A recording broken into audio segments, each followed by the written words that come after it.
Test audio. 1, 2, 3. 1, 2, 3. 1, 2, 3. 1, 2, 3. Rhinocéros. Vive la rhinolution. Alors, là, je me retrouve avec qui es-tu? Moi, je suis Chinook Bléléduc, le gardien de la grande corne du parti Rhinocéros Party, c'est-à-dire le chef, donc aspirant premier ministre. Puis, tu sais, c'est pas ma première fois à entrevuer un chef du parti Rhinocéros. En 2023, on avait parlé avec Sébastien Corrineau. C'était une belle entrevue. Puis là, quand j'ai entendu parler qu'ils ont changé de chef, je voulais absolument parler au nouveau chef pour savoir et avoir des réponses à mes multiples questions. Donc, là, tu es présentement le nouveau chef du parti Rhinocéros. Comme j'avais dit, qu'apportez-vous de nouveau à la table? Ma jeunesse, hein, mon sang neuf, c'est sûr, Corrineau, il était là depuis quand même une dizaine d'années. Mm-hmm. Il a progressé en même temps que Justin Trudeau, dans le fond. Fait qu'il a démissionné un peu avant Justin Trudeau pour donner le signal. Puis là, après ça, il avait besoin d'un nouveau chef. Mais là, on était dans un moment où, tu sais, les rhinocéros, c'est ce que c'est entre les élections. Des fois, on en perd beaucoup. Puis, mais il y a quand même un œil de rhinocéros qui reste tout le temps. Puis, moi, ça a donné que je continue à donner du temps au parti rhinocéros. Puis je crois aux idées. J'avais du temps aussi. C'est ça qui arrive. J'avais du temps pour m'investir davantage dans le parti. Fait que ça donnait comme ça. Puis il n'y avait pas nécessairement beaucoup de personnes de rhinocéros qui avaient demandé d'être le chef. Là. Il y avait 2 personnes, puis moi j'avais peut-être plus de temps que l'autre personne. L'autre avait déjà beaucoup de projets à lui, c'était Tommy Godette. On a décidé que c'est moi qui allais prendre la responsabilité de tout ça. Nice. Puis est-ce qu'en temps de promesses, t'avais-tu des nouvelles promesses, gardes-tu les anciennes promesses? Comment ça a fonctionné? C'est ça, il a fallu que je me pose la question. Puis moi, j'ai décidé qu'en tant que gardien de la grande corne, je devais choisir un objectif clair. Et puis moi, c'est l'abolition des partis. C'est pour ça que je vais lutter. Abolir les partis et réformer le Parlement en cercle. Parce que là, c'est fait en sorte qu'il y a l'opposition versus le pouvoir, puis là, les gens s'obstinent comme ça. Mais moi, je vais éliminer tout ça, que des indépendants, on va mettre ça en cercle. C'est nice, ça. Oui, ça marche. Puis, le concept fonctionne. Est-ce que l'idée du Loto-Sénat vient jouer dans cette idée-là aussi? Que le Loto-Sénat, j'ai vu sur votre website que chacun gagne sa chance de... Est-ce que ça s'applique un peu à cette idée-là? Il y aurait de quoi l'inclure, effectivement. Là. Je pense que pour choisir les ministres et les députés, en général, ça pourrait être un bon moyen de l'auto. Ouais. Et aussi, tu sais, avant de devenir chef, tu étais aussi représentant du quartier Hochelaga. Ouais. Donc, cette transition-là de représentant à chef, c'était comment? Au départ, j'avais commencé avec Ville-Saint-Laurent quand même, qui est quand même une très bonne campagne, qui est très marquante. Et puis après ça, j'ai continué, c'était une élection partielle. Puis après ça, quand les élections générales ont été déclenchées, là, j'ai comme eu le privilège un peu de choisir ma circonscription. C'est là que j'avais décidé d'y aller pour Hochelaga. Pourquoi Hochelaga? Y avait-tu comme quelque chose de spécifique? Ça me ressemblait. Ça allait me chercher. Puis je trouvais que, tu sais, moi en tant que Chinook, en tant que blanc avec un nom autochtone, je trouvais que c'était quand même d'adon de prendre un quartier à majorité blanche avec un nom autochtone. Je trouvais que ça me rejoignait. Fait que là, tu sais, quand je t'ai texté en premier, c'était pendant les élections municipales 2025, octobre dernier. Right? Étais-tu satisfait avec le dénouement des élections? J'étais quand même satisfait dans la mesure où, tu sais, comme tu dis, je venais de passer de simple candidat dans Hochelaga à chef de parti. C'était quand même du nouveau là, par rapport aux responsabilités puis au fait de trouver comment gérer le crash de rhinocéros. Un crash, c'est comme ça qu'on appelle un rassemblement de rhinocéros. Un crash? C'est dans le dictionnaire. Puis, donc, c'était quand même beaucoup de nouvelles responsabilités. Je savais pas non plus nécessairement comment ça allait aller. Tu sais. J'ai pris de poste 1 mois avant les élections. Là, fait que tout est allé rapidement. Puis, tu sais, j'ai décidé de prendre ça quand même facile. Je me suis pas cassé la tête non plus. Puis j'ai décidé de pas me... Les circonstances ont fait que je pouvais pas me présenter comme candidat déjà. Fait que je me suis dit, je vais pouvoir me concentrer sur ma responsabilité de chef, comment trouver les rhinocéros. Puis j'ai fait quelques petites erreurs de parcours, là. Oui. Il y a des trucs que j'aurais pu faire autrement. Comme quoi? Ben, c'est parce que j'ai décidé de prendre du temps pour aller chercher des signatures pour différents candidats. Puis dans mon calcul, comme, je pensais que le candidat de Hochelaga, il était pas pire, fait que j'ai laissé aller chercher ses signatures. Puis, fait qu'à la place, je suis allé aider le candidat de Rosemont à chercher des signatures pour lui. Finalement, la circonstance a fait que le gars de Rosemont, il a tout simplement jamais fait campagne, il n'a pas été chercher aucune signature. Puis le gars de Hochelaga, il en manquait une poignée, mais il était plus capable, puis il a décidé de laisser faire. Fait que, tu sais, avoir, tu sais, il y a des choses, tu sais, j'aurais pu comme un peu mieux diriger mon énergie, mais bon, mais le prochain... de manière générale, j'ai quand même fait ça. Là, sur un cache de 60 rhinocéros, à travers le Canada, il y en a à peu près la moitié qui se sont qualifiés. Donc, en somme, c'est quand même une réussite. Là. On a quand même fait des bons... La prochaine élection, tu penses que tu y participer encore? Moi, je vais pouvoir être candidat cette fois-ci parce que j'ai eu un beau cadeau de Noël cette année. C'est parce que j'étais sur la liste noire d'Élections Canada. Parce que lors de ma campagne de Hochelaga, j'avais pas envoyé mon rapport de dépenses de 0$ à temps. Donc, j'avais été mis sur les banquettes pour une durée de 5 ans. Et pour m'enlever de cette liste noire-là, je devais passer devant le juge. Ah ouais? Ouais, c'était compliqué. Mais finalement, la loi a comme changé. Ça fait en sorte que j'ai été retiré de la liste parce que Élections Canada... Parfait, ça. Mais j'ai hâte à voter pour toi. Ouais, mais je sais pas encore quelle circonscription je vais prendre. J'aimerais ça refaire Hochelaga, tu sais.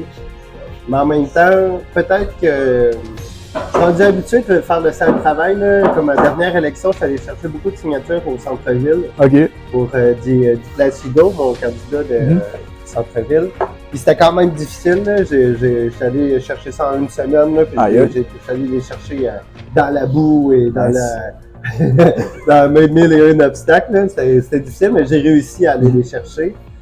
Je fais en sorte qu'aujourd'hui, j'ai plus trop peur d'aller d'aller me mouiller là, dans les terrains un peu plus vlimeux, un peu plus difficiles. Donc peut-être je laisserai les circonscriptions qui sont plus comme en demande à d'autres rhinocéros, puis peut-être que j'irai dans des circonscriptions un peu plus difficiles.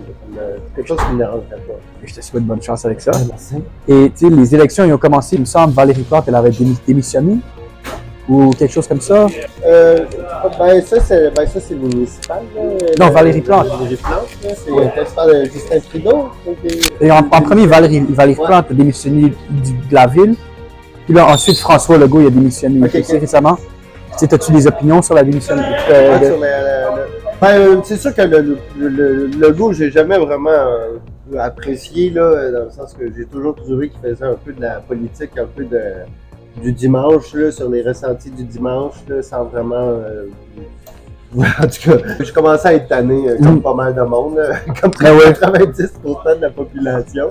Fait que non, sans nécessairement saluer tout le temps qu'il a donné à la politique québécoise, on salue notre chapeau, on va saluer son départ.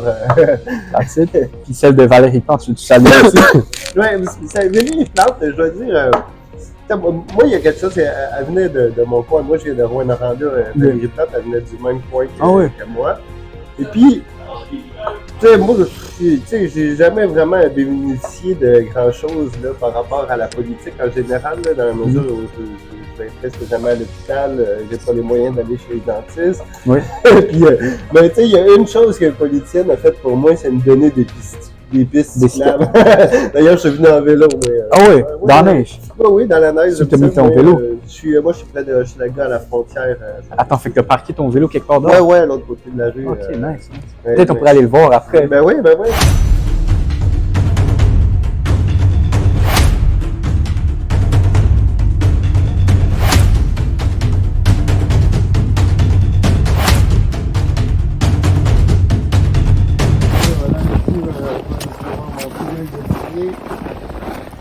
Vous voyez, une vitesse avec coaster brake, brake par en arrière, le plus simple, moins de mécanique possible, c'est ce qui est bon pour l'hiver. Toi, moi, je suis quelqu'un que j'aime beaucoup le vélo, je le fais à l'année, ça va plus vite.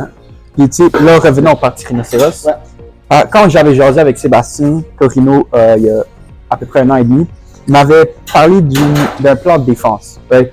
Il voulait nationaliser le Tim Hortons et transformer l'armée canadienne en entreprise privée. Donc, ça, c'était au top de ses priorités.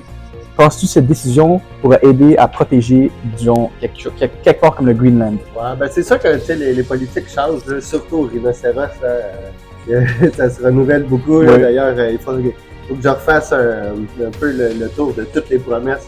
J'ai beaucoup d'oppositions et tout. Mais moi, par rapport à la défense, ce que je proposais il y a quelques temps, c'était, en fait, parce que là, on voit, en plus, avec la guerre d'Ukraine, la liberté de chaque pays de faire affaire avec la nation qu'ils veulent pour leur défense et tout. Donc, moi, mon idée, en fait, c'était de signer un traité avec la Russie pour développer nos défenses à la frontière sud, donc les États-Unis, et faire un traité avec les États-Unis pour notre défense de notre frontière nord. Okay, comme ça, puis prendre une position de neutralité, comme ça, il y en a un qui menace d'envers l'autre, on dit, tu sais, il y a l'autre qui fait que je pense que ça aurait été une bonne manière d'assurer la paix au Canada. Mais, circonstance a fait, j'ai un rhinocéros qui nous a proposé un truc, lui, il a décidé de lutter pour le mouvement 60 provinces. Ça, c'est quoi? C'est d'inclure l'ensemble des États américains au sein du Canada, le Canada plus ou moins uni. Et on le voit aujourd'hui avec le Groenland et tout, ben, ça serait d'adon, parce que comme le canadianiser les États-Unis, c'est un peu, on sait, le Canada, il veut juste souvent être ami avec tout le monde. Donc déjà là, si on canadianise les États-Unis, ben là, déjà là, ça... Mais, je veux dire, me semble Trump qui avait déjà un peu l'idée de nous rendre le 51st state. Ouais, nous autres, on veut l'inverser. Parce que, tu vois, il n'y en a pas beaucoup qui en parlent, mais il y a beaucoup d'Américains, je pense, qui aimeraient ça être comme les Canadiens, avoir des assurances. Ça pourrait les aider là, par rapport à leur durée de masse et tout. Ça pourrait leur donner... Mais là, tu es en train de parler d'une relation entre États-Unis et Canada, dans ce terme-là. Mais là, Mark Carney, récemment, il a dit... Il a fait des relations avec la Chine ou les États-Unis, puis il parle de New World Order quand il était à Davos, au World Economic Forum. Fait que, t'en penses quoi de cette idée-là? On peut le genre de voir parce que moi, il me semble que si tu regardes dans l'histoire, ça fait 100 ans qu'il parle de nouvel ordre mondial à tous les 20 ans. Là, donc, je veux dire. Mais toi, tu préférais quoi? Une entente avec la Chine ou les États-Unis? Tu sais, je veux dire. Moi, mettre à dos la moitié de la population mondiale, je ne sais pas à quel point c'est une bonne idée non plus, là, en général. Là. Puis, tu sais, la Chine est là, puis, tu sais, elle nous a fait plein de bébelles pendant des années. Puis, là, une fois que là, elle s'est fait finalement que ça a marché pour elle, ben là, ça nous choque parce que finalement, je sais pas, tu sais, moi, les Chinois. Moi j'aime le Kung Fu, j'aime la culture chinoise, j'aime beaucoup le Général Tao puis les gros. Là. Mais t'es pas aussi combattant? Oui, c'est ça, c'est ce que tu fais du Kung Fu? Ben, le Kung Fu, ça veut dire la maîtrise de quelque chose. Là. Fait que moi, mon Kung Fu tourne beaucoup autour de l'escrime, en fait, l'escrime médiéval et la boxe anglaise. J'ai commencé l'escrime quand j'étais plus jeune, adolescent. C'est quelque chose que j'ai toujours, qui m'a toujours accroché. Parce qu'il fait que avec la Chine, je veux dire, j'ai toujours été fan des films de Kung Fu. Donc, je suis peut-être un peu biaisé par rapport à la relation que la Chine. Je crois qu'il y a quelque chose à aller chercher quand même. Je connais un peu le taoïsme et tout, le bouddhisme, c'est des choses intéressantes. C'est tous des trucs qui viennent un peu de là. Maintenant, tu m'avais parlé pour un film de Kung Fu préféré? Oui. Ben, c'est sûr que j'en ai plusieurs, puis ça serait difficile d'en nommer un. Ben, c'est sûr que Drunken Master avec Jackie Chan, c'est vraiment un classique, là, mais je suis sûr qu'il y en a.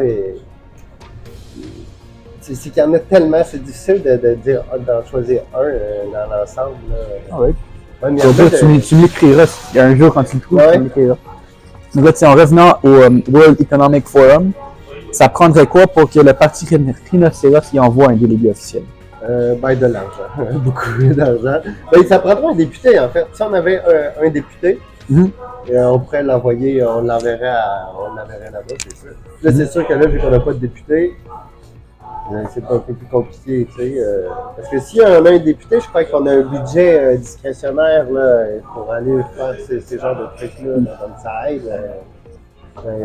C'est sûr que d'avoir voulu avoir un avion privé pour la partie rhinocéros, Ça serait nice, ça. Peut-être comme un gros. Comme, au lieu de se déplacer par avion, vous déplacez par rhinocéros. Ouais. Ça serait nice. Je voulais faire, moi, d'ailleurs, c'était dans mes promesses dans Hochelaga, c'était de monter une usine de sous-marins. OK. Mais des vrais sous-marins, là, pas les sandwichs. Ça, c'était justement un citoyen qui m'avait proposé ça. Je trouvais que c'était tellement une bonne idée que j'avais décidé de l'inclure dans mes promesses.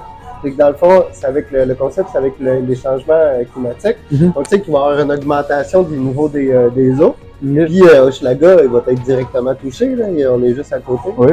Fait que, dans le fond, en ouvrant, on va devoir évaluer notre manière de nous transporter et tout. Oui. Et puis, l'usine de sous-marins, je crois que c'était une bonne solution. Fait que là, on pourrait s'imaginer que dans le futur, on pourrait se transporter en sous-marin. Ça serait nice. Ça serait nice.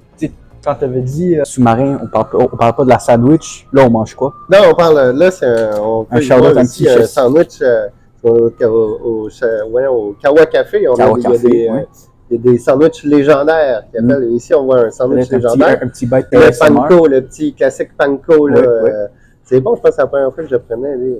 Il est vraiment bon.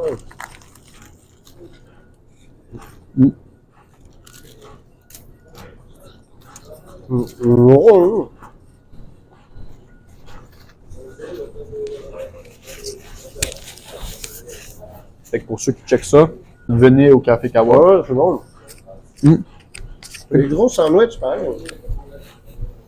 Fait que là, on est aux deux dernières questions. T'sais, le Parti Rhinocéros, ça existe depuis 1963. Ouais. Puis là, toi, en tant que nouveau chef, comment planifies-tu honorer les racines du parti?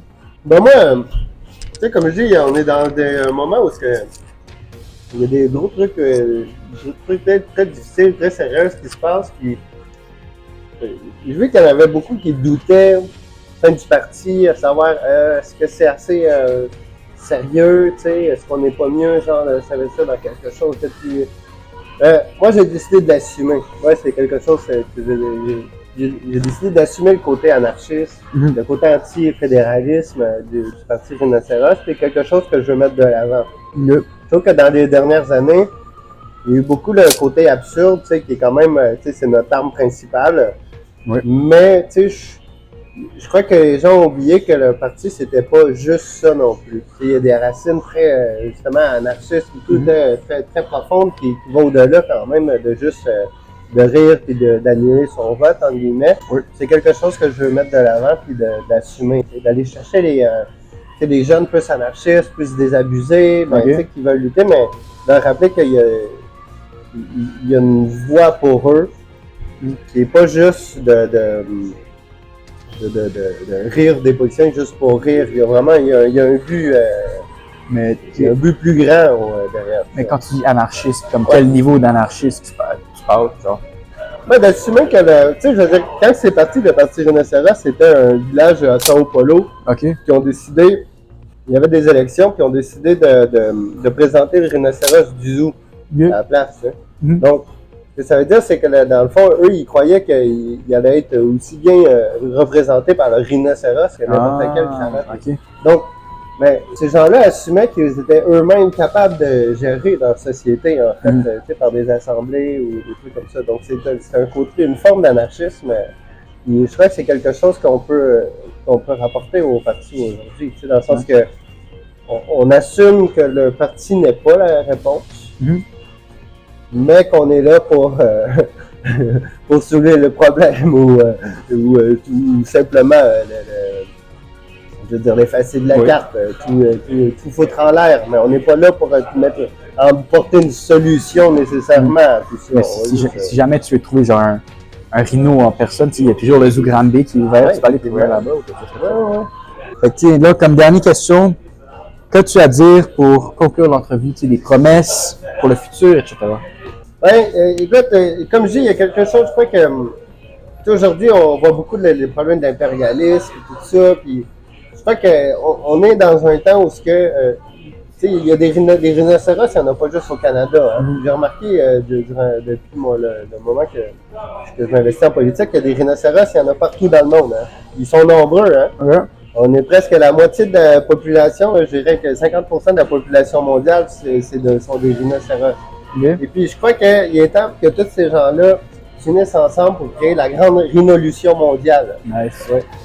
Puis, de cette manière-là, pour rapprocher les humains ensemble, aller au-delà des partis politiques, des petits rois, des dictateurs, et que les gens puissent se rencontrer eux-mêmes par eux-mêmes, pour créer une nouvelle société. Ici, on met la grande rhinolution mondiale. La rhinolution 2035. Je te remercie. Juste un petit. Je te remercie d'être merci à vous, hein, c'était super sympa. J'espère avoir. Je sais que je pense que j'ai pas tout à fait répondu toujours à vos questions. Ça va. Mais ça va. Hein. On s'arrange avec toutes les edits et tout. Ouais, c'est ça. C'est des bandes du rhinocéros, ça? Ouais, c'est des bonnes grosses mitaines sur pli d'armée. Ça, c'est 50$ sur pli d'armée Sainte-Cat-Saint-Laurent. Okay.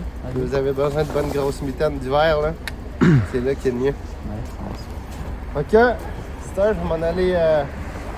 On va le poigner d'ici, là, pour pouvoir me voir partir de la piste cyclable.